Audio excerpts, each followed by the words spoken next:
Oke, selamat malam semuanya. Ya, ini FTK edisi 12 Juni 2023. Seperti biasa, malam ini kita akan berikan update market IHSG dan saham-saham yang sudah masuk di kolom komentar. Ide dari Bapak Ibu semua. Kita akan bahas nanti satu persatu sesuai dengan permintaan. Baik, kita langsung mulai saja dari IHSG. Hari ini IHSG rebound sesuai dengan apa yang kami prediksi di stock call yang mungkin Bapak Ibu sudah baca dan mungkin tidak perlu kita ulangi lagi karena ya sudah jelas ya potensinya ke 6730 sampai dengan 6810 yang hari ini masih di 6722, artinya ya mungkin besok masih bisa berlanjut. Baik, seperti itu untuk IHSG, tidak ada yang perlu kita update karena masih sama dan masih relevan. Kita lanjut ke pembahasan saham. Yang pertama, tolong dibahas saham IRA secara teknikal ya. Oke, kita lihat IRA. Secara teknikal dia downtrend, saat ini pullback ya, pullbacknya ini minor aja ya. Untuk potensi pullback optimalnya di 750, ini di sini ada resist yang mungkin bisa diuji, di retest. Kemudian kalau dia bisa lebih, bisa saja. Kalau marketnya bagus mungkin saja peluang itu ada, yaitu di 800 ya. Jadi ini pullback. Downtrend, kenaikan di dalam downtrend. Ya, namanya pullback. Gitu. Oke, lanjut. Pak Yef, kira-kira Pegas mau turun ke berapa ya habis dividen? Hari ini turun dalam. Oke, kita coba lihat Pegas. Oke, hari ini, nah ini ya sudah patah tren, berarti potensi Pegas selanjutnya adalah lanjut turun ke 1260, dan ini sudah dipatahkan ya. Untuk tren line-nya sudah terkonfirmasi patah, berarti kemungkinan kita lihat di weekly sendiri, di sini juga sudah mengindikasikan potensi penurunan ya. Jadi bisa jadi saham ini akan turun kembali terdekat di 1260 ya, 1260. Ini adalah target terdekatnya yang mungkin bisa dicapai. Kemudian secara teknikal tentu saja kita coba lihat menggunakan Fibo. Potensinya bisa turun hingga 1100 ya. Jadi kita sebut ini adalah area support, potensi yang bisa dicapai dalam penurunan kali ini ya. Oke, seperti itu. Lanjut ya, bagaimana nasib emiten batubara seperti ITMG dan Adaro setelah transisi energi ke EBT? Minta pandangannya. Ini ada dua orang yang bertanya terkait ini. Kita akan jawab menggunakan data ya. Kemudian tadi ini dari siapa ini, Bu Sri Karni atau Bapak. Batubara akan diganti energi terbarukan sama pemerintah, PLTU akan disuntik mati. Oke, kita akan lihat bagaimana data kita yang sekarang ini kita sedang proses untuk tentu saja untuk pengambilan keputusan kapan kita investasi di emiten-emiten seperti emiten energi ya. Jadi yang perlu kita pahami adalah ketika terjadi perubahan komoditas yang dimana dari pertambangan batubara menjadi energi EBT, itu perusahaan seperti saat ini yang Anda mungkin kenal seperti ya Indo Tambang atau emiten-emiten lain yang juga menghasilkan batubara ataupun dia memproduksi listrik dari batubara, itu tidak tinggal diam. Yang mereka pastinya akan juga mengadaptasi atau beradaptasi dengan apa yang akan terjadi di masa depan. Namun kita perlu melihat data ini ya. Jadi ini adalah data di tim Peer dan Peers ya, dimana mereka juga saat ini sedang mengolah, karena Peer dan Peers ini kan besok Agustus kan sudah anniversary. Jadi tentunya akan ada beberapa yang kita akan berikan ke member-member kami. Salah satunya adalah ini ya, kekhawatiran terkait transisi energi, di mana ya itu akan pasti terjadi, dan kita sebagai investor harus mengantisipasinya seperti apa gitu ya. Ini adalah sebuah data yang mungkin kita bisa lihat bahwa sampai dengan 2023 ya, jadi energi kita itu masih menggunakan yang terbesar ya, itu sekitar 40% dari batu bara. Nomor 2 adalah minyak bumi, ketiga adalah gas, lalu sekitar 10 sampai dengan 12% itu menggunakan EBT tadi ya, energi terbarukan. Jadi sampai dengan saat ini masih kecil sekali ya, masih kecil dibandingkan proporsi-proporsi yang sudah di atas 30 sampai dengan 40% yang dia itu adalah batu bara dan minyak. Kemudian data berikutnya adalah ini proyeksi ya, proyeksi beberapa tahun mendatang ya, ini mungkin sekitar sampai dengan 2030 ini kita punya datanya, bahwa komposisi dari sumber energi yang akan digunakan itu kurang lebih tidak akan berubah sesignifikan yang ditakutkan orang-orang, di mana batu bara langsung ambles atau tidak digunakan lagi atau disuntik mati tadi ya. Tidak.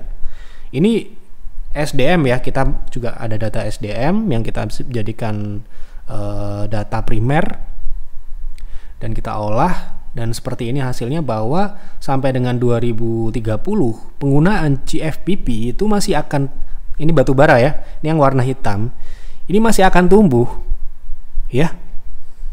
Ini kemudian ya, memang secara persentase ya di sini tetap dia akan membesar ya.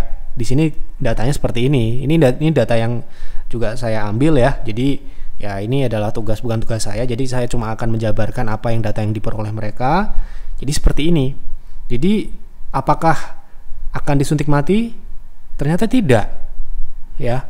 Setidaknya sampai dengan 2030 lah. Ya. Di mana ya mereka tidak akan, kan investasinya juga nggak murah ya.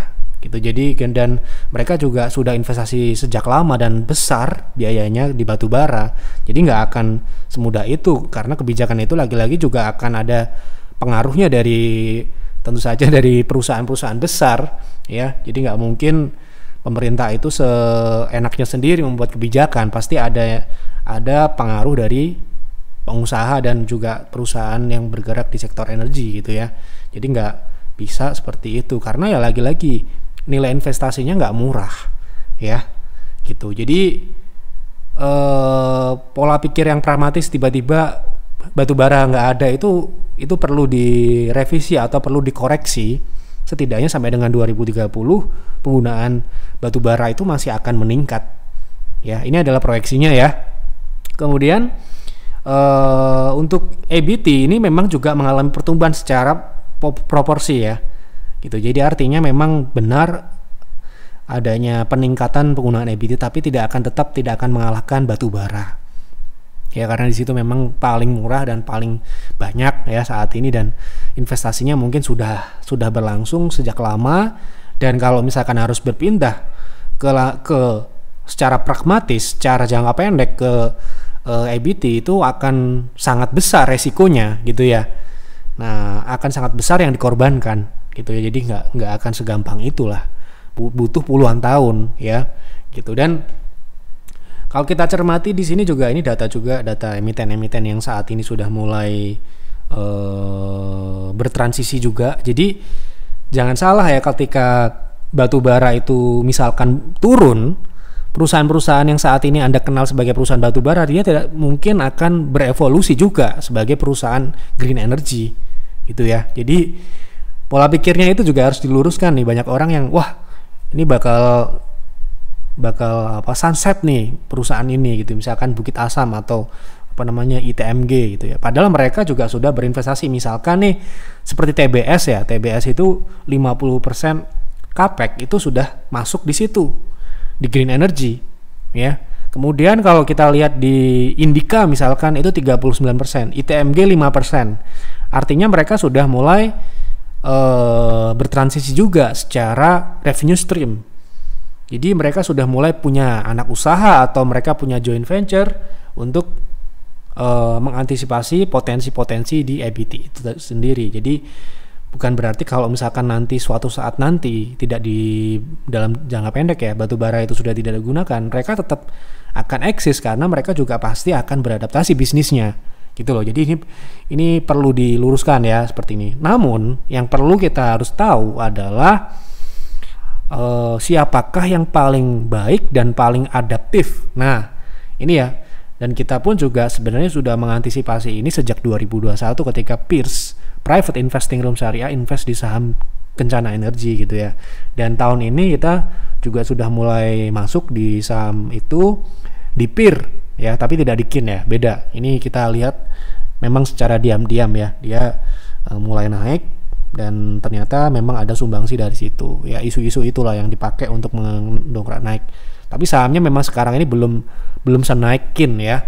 Gitu. Jadi kalau pertanyaannya bagaimana nasib Adaro dan ITMG, mereka akan tetap eksis ya menurut saya, dan mereka akan tetap beradaptasi dengan iklim dari bisnis energi ini ya, seperti itu. Jadi ini mungkin sudah menjawab ya, karena yang saya baca di forum-forum atau konsultasi-konsultasi itu mereka mengkhawatirkan bahwa perusahaan-perusahaan batu bara yang saat ini besar-besar itu akan kolaps gara-gara energinya sudah EBT semua gitu. Enggak ya, jadi nggak segampang itu.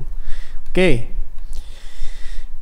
jadi ini kita bicara data ya, sekali lagi bukan saya yang ngomong, ini data ya. Data ini ya tentu saja ya data yang valid ya, kita ambil. Oke, nanti mungkin bulan Agustus PIR dan Pierce ya, nanti akan ada beberapa yang bisa sangat berpengaruh sekali untuk investasi ke depan ya. Oke, kita lanjut. Oh ya, saya lupa. Jadi untuk yang mungkin ingin rejoin di PTR ya, ini bukan PIR dan Pierce, Private Trading Room, saya lupa tadi ya. Sisa 3 ya, kemarin kan baru kemarin malam ya, ini langsung sisa 3. Jadi mungkin besok pagi sudah nggak ada ya, kemungkinan ya. Jadi kalau sudah tidak ada informasi lagi berarti sudah nggak ada. Ini penawaran ini khusus untuk ex-member, jadi member PIR, Pierce, Private Trading Room yang pengen join PTR menggunakan promo ini bisa. Sisa 3 ya, sampai dengan Yeftok malam ini. Jadi mungkin yang Anda yang mungkin sudah istirahat cukup lama karena takut market dan sebagainya dan pengen trading lagi, mungkin ini adalah kesempatan. Kita sudah buktikan ya, market bagaimanapun PTR tetap bisa perform. Bahkan di bulan Mei kemarin IHSG -4, kita +3. Sekali lagi, IHSG -4, PTR +3 lebih, hampir 4. Bahkan sempat 4 sebenarnya ya, tapi ya udahlah, kita syukuri itu ya. Jadi artinya ya tidak ada alasan untuk berhenti trading atau istirahat trading gara-gara IHSG-nya kurang bagus gitu ya, karena tetap akan ada saham yang naik. Baik, seperti itu untuk dua pertanyaan ini ya terkait EBT, bagaimana nasib ITMG, Adaro dan sebagainya. Menurut saya mereka akan tetap eksis karena mereka juga ya, kita kan lihat sejauh ini mereka terus beradaptasi dengan adanya transisi energi itu tadi ya. Oke. Pak Yef, saya hold Hill, perkiraan kemana lagi? TP-nya saya ikut PTR. Hill kemarin sudah mencapai TP ya? Saya juga lupa ingat ya, karena saham ini sudah Hill sebentar ya. Nah ini targetnya di berapa? Tentunya kita akan lihat ya. Di sini di 3.250 ya. Menurut saya ini kelihatan nggak? 3.250 ya. Ini kemarin kita beli di harga 2.600 ya Hill. Hari ini Hill di berapa? Di 3.000 ya? Oh, 2.900.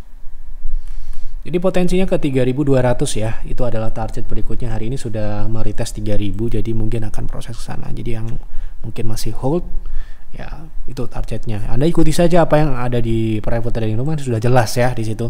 Kalau misalkan ada yang kurang jelas bisa Anda tanyakan ke advisor. Oke, seperti itu. Tolong bahas saham Kija untuk invest 1 sampai dengan 2 tahun ke depan. Oke, kita lihat apakah dia memenuhi syarat untuk investasi sampai dengan saat ini atau tidak gitu kan. Oke, Jaba BK ya. Ini ya bisa dikatakan sekarang ini dia masih di bawah ya, relatif masih rendah dibandingkan beberapa tahun lalu. Kalau kita lihat dari kinerjanya memang sangat wajar apabila beberapa tahun ini dia sahamnya nggak perform, karena memang kinerja fundamentalnya memang nggak bagus, terutama di bottom line-nya. Dan di bottom line ini sangat penting ya untuk kondisi perekonomian saat ini. Kalau perusahaan itu bottom line-nya negatif, ya, mereka tidak bisa profit, itu yang dikhawatirkan adalah keberlanjutannya yang nanti berdampak ke keuangan, ya. Jadi ketika kita memilih seperti yang sudah seperti biasa yang kita share di Yeftalk, bahwa kita punya syarat ya dalam memilih saham, bottom line minimal adalah minimal 5%. Bukan berarti yang 5% itu kita pilih. Bukan berarti yang 5, sekian persen itu kita pilih, bukan. Itu syarat paling tidak, ya, baru kita lihat. Ya, kita akan melihat yang lain-lain, kompetitor-kompetitornya mungkin ada yang lebih bagus, kita akan melihat yang lain tentunya, karena 5% itu tipis sekali ya. Gitu. Apalagi yang ini properti, kawasan industri, ya. Nah, ini ya. Kalau kita lihat dari trennya, itu profitabilitasnya menurun ya.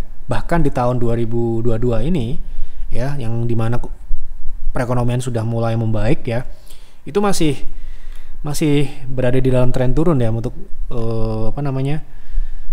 ini ya.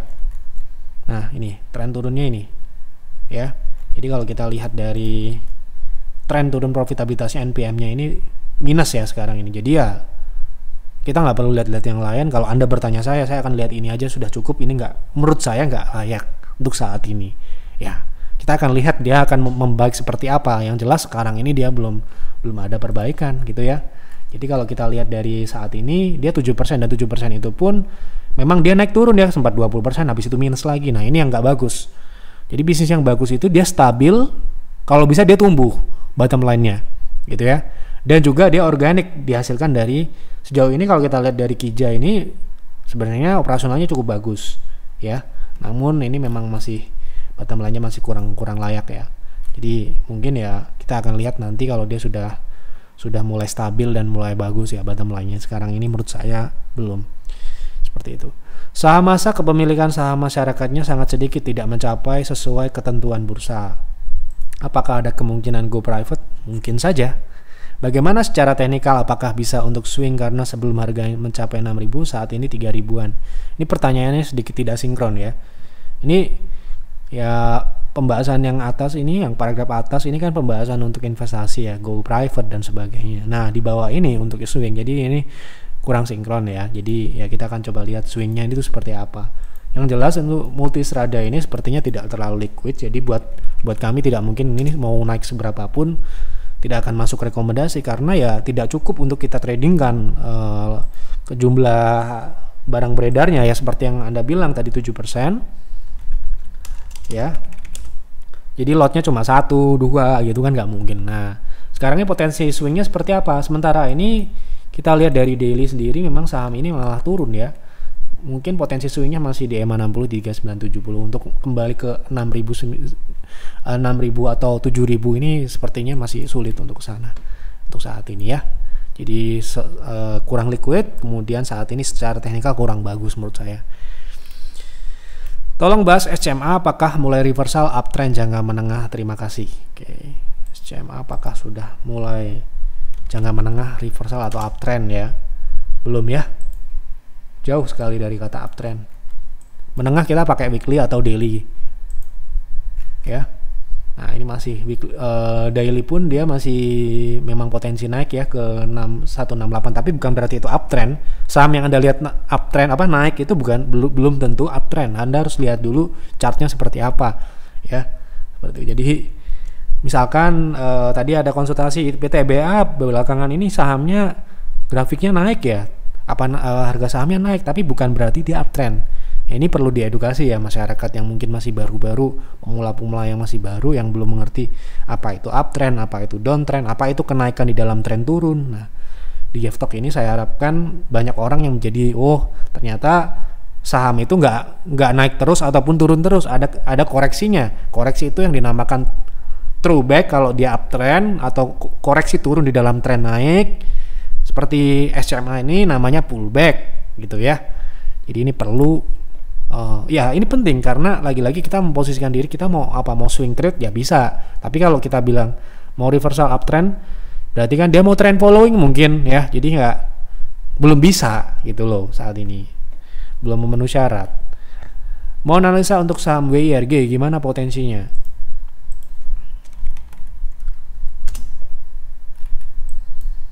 Nah ini WRG saat ini juga masih cenderung downtrend ya, karena ini memang downtrendnya ini mulai seperti sebelumnya ekstrim ya, kemudian dia sudah mulai melandai. Nah ini saat ini mungkin dia cenderung ke pullback ya. Ini juga masih pullback, belum uptrend. Potensinya adalah pullback ke 126. Seperti itu. Tolong bahas BRPT. Apa yang mau dibahas? Tidak ada yang spesifik. Jadi silahkan Anda revisi untuk dibahas di F-Talk selanjutnya. Mau dibahas teknikal, mau dibahas fundamentalnya, mau dibahas untuk trading, mau untuk investasi, silahkan. Bebas asalkan ada keterangannya. Mau analisa Vico untuk swing jangka pendek. Minggu lalu sempat bullish. Bullish itu uptrend ya. Apakah sudah masuk reversal? Ya kalau namanya sudah bullish berarti sudah reversal gitu kan? Apa tadi lupa sampean ya? Vico. Ini sudah reversal ya. Ya pertama kita lihat dari mana? Dari harga yang sudah bergerak di atas EMA. Kemudian yang kedua, dia sudah membentuk higher low. Ketika harga sudah membentuk higher low, berarti sudah terkonfirmasi uptrend. Kenapa? Karena bisa kita tarik trendline seperti ini. Jadi ada yang bertanya seperti ini, ada saham naik, kemudian dia breakout dari EMA 60. Apakah itu sudah uptrend? Belum. Ya. Sampai dengan kapan? Sampai dia membentuk sebuah higher low. Ya. Baru kita bisa tarik namanya trend line. Ya. Trend line itu bisa digambar ya. Jadi harus ada pembentukan high low seperti ini. Gitu loh. Nah, ini sekarangnya pas sudah uptrend, sudah. Tapi ini agresif ya kalau kita lihat dari spike-spike-nya ini memang mungkin tidak cocok meskipun di uptrend untuk trend following ya. Mungkin cocoknya untuk ya swing dengan durasi yang pendek seperti scalping dan sebagainya, day trade ketika dia naik. Karena kalau Anda belinya ketinggian, Anda bisa dibabat turun ya. Gitu. Tolong dibahas saham Cevin. Kemarin sudah ya Pak Martinus. Mari kita sudah bahas. Hari ini naik kan? Ya. Kalau kita sudah bahas itu. Nah, ini potensinya ke sini ya, ke 460. Oke. Film masih oke nggak ya? Apa oke untuk apa? Nah, ini juga nggak dikasih penjelasan, jadi mohon maaf ya. Bukan saya nggak mau jawab, tapi harus memang ada keterangannya. Mohon maaf ini di F-Talk memang harus seperti itu. Jadi nggak bisa memberikan ide yang tidak jelas, absurd, abstrak dan sebagainya. Jadi harus ada keterangannya untuk trading, untuk investasi, tanya teknikal, tanya fundamentalnya, seperti itu.